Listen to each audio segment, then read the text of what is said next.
నేను ఒక mobile phone కొన్నానండి. SIM card నా పేరు మీద ఉంది. నా సొంత డబ్బులతో రీఛార్జ్ కూడా చేసుకుంటున్నా. బ్యాలెన్స్ లేకపోతే నా అవుట్ గోయింగ్ కాల్స్ ఆపేయి.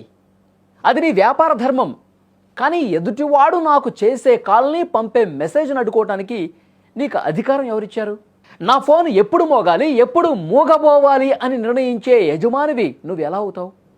ఇన్నాళ్ళు ఈ ప్రశ్న ప్రతి భారతీయుడు గుండెల్లో ఉందండి.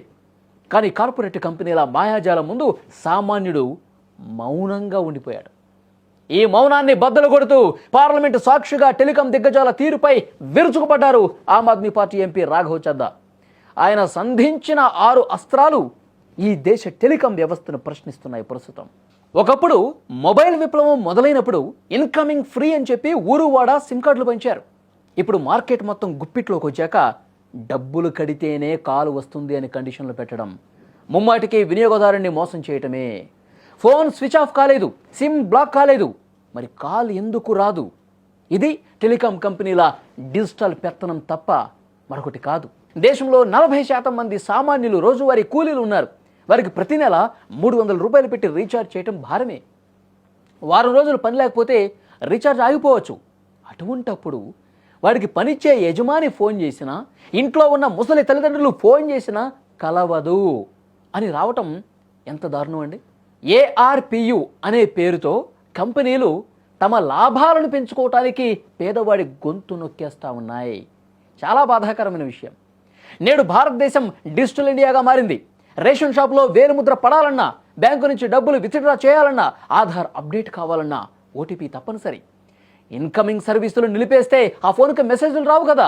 అంటే రీఛార్జ్ చేయలేదన్న ఒకే ఒక్క కారణంతో సాకుతో సామాన్యుడు తన సొంత బ్యాంక్ అకౌంట్ను కూడా ఆపరేట్ చేయలేడు.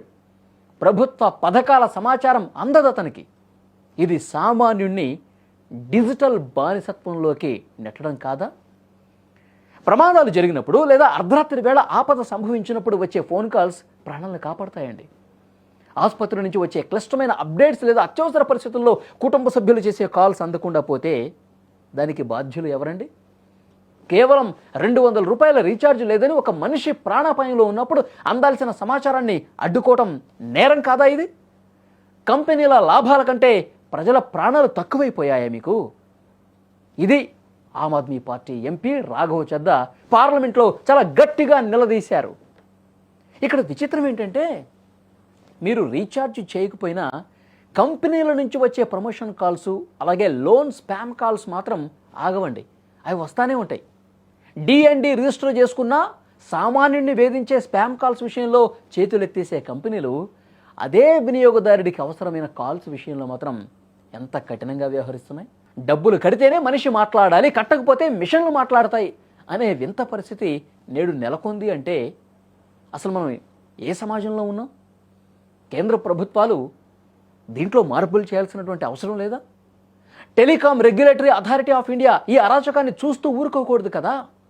సిమ్ యాక్టివ్గా ఉన్నంతకాలం కనీసం ఇన్కమింగ్ కాల్స్, SMS సదుపాయం ఉచితంగా ఉండాలి కదా. అవుట్ గోయింగ్ కాల్స్కి మాత్రమే ఛార్జీలు వసూలు చేసే పాత పద్ధతిని మళ్ళీ తీసుకురావాల్సినటువంటి అవసరం ఉంది. టెలికాం అనేది కేవలం లాభసాటి వ్యాపారం మాత్రమే కాదు, అది ఒక నిత్యావసర సేవ ప్రస్తుతం. ఈ దిశగా ప్రభుత్వం తక్షణమే చర్యలు తీసుకోవాలని రాఘవ్ చద్దా చేసిన డిమాండ్ ఇప్పుడు దేశవ్యాప్తంగా కూడా తీవ్రమైనటువంటి చర్చకు దారితీసింది. ఈ వీడియో మీద తప్పకుండా మీ అభిప్రాయాన్ని కూడా కామెంట్ బాక్స్లో తెలియజేయండి.